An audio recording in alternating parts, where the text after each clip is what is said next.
You want to ski for the day. You show up at Park City Mountain Resort and they want $327 for one day on one mountain that you could ski for $60 15 years ago.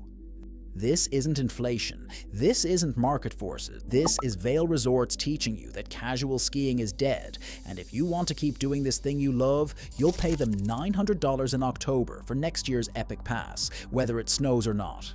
Here's what we're really talking about. Between 1997 and today, Vail Resorts engineered the most successful destruction of an accessible outdoor culture in American history. They didn't stumble into a monopoly. They built one. They didn't accidentally price out working families. They decided working families weren't their customers anymore, and they didn't create the Epic Pass to save you money. They created it to trap you in a subscription model that makes them rich whether you actually ski or not. By the end of this, you'll understand exactly how 42 mountains got turned into one giant profit extraction machine, and why everyone keeps pretending this is normal. It used to be simple. You'd wake up on a powder day, drive to the mountain and buy a lift ticket. Expensive? Sure, but reasonable expensive. In the 90s, you could ski most major resorts for $35 to $60. That felt steep, but it made sense. You paid for what you used. Bad snow day? You'd ski somewhere cheaper or stay home. Good snow? You'd splurge on the premium mountain. The choice was yours, made on your timeline, based on conditions you could actually see. Resort owners competed for your daily business. They had to keep prices rational because if they got too greedy, you'd drive 20 minutes to their competitor. Multiple family-owned resorts operated in the same regions. Independent operators had to care about their reputation in small mountain communities where half their customers were locals. Corporate accountability came from the fact that pissing off skiers meant empty lifts and no revenue. Then Vail Resorts went public in 1997 and discovered something beautiful. From a shareholder perspective anyway. Instead of competing for daily customers, they could eliminate competition entirely. Buy the competitor. Instead of pricing reasonably for walk-up customers, they could make walk-up customers disappear. Price them out. Instead of worrying about snow conditions or customer satisfaction on any given day, they could collect money in October for skiing that might never happen. By the way, my name is Patrick. If you like the sort of content I'm making here, go ahead and hit that subscribe button. It helps out a lot. Now back to the video.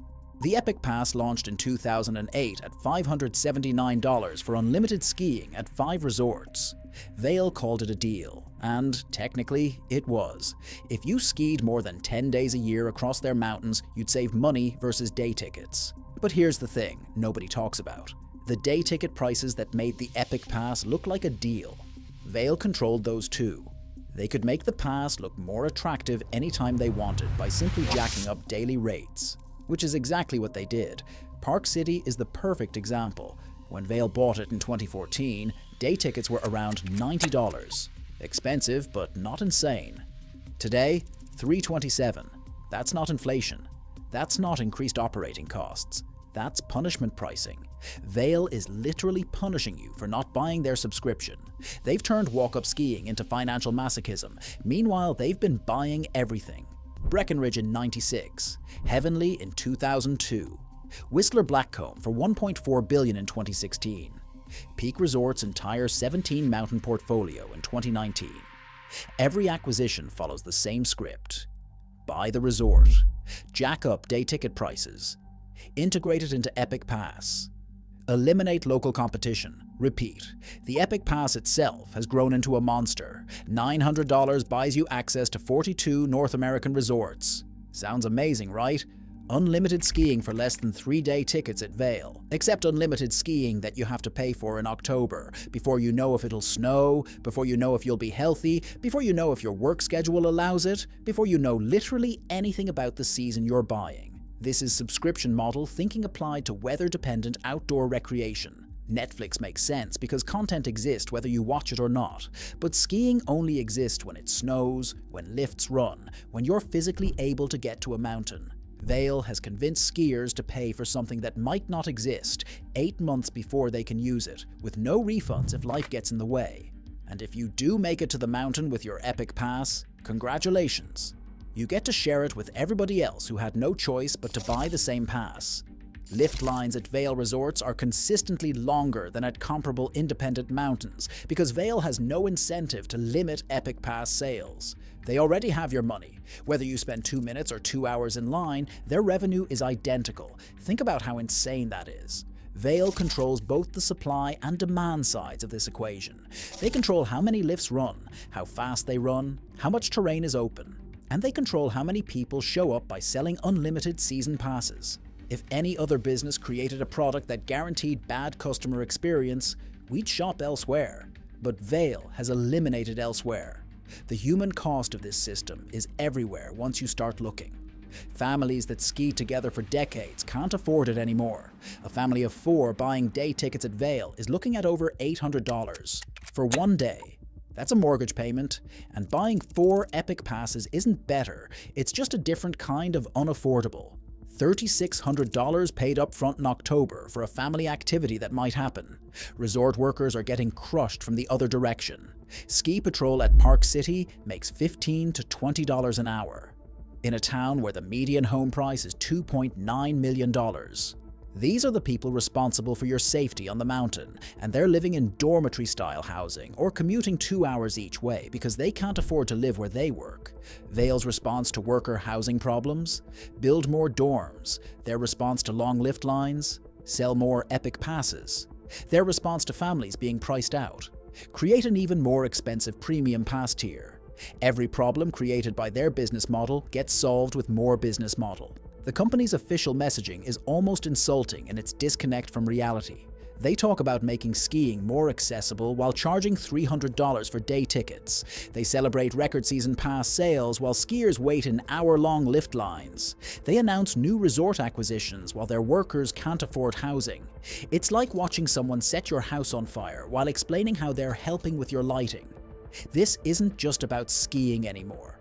This is about what happens when private equity thinking takes over outdoor recreation.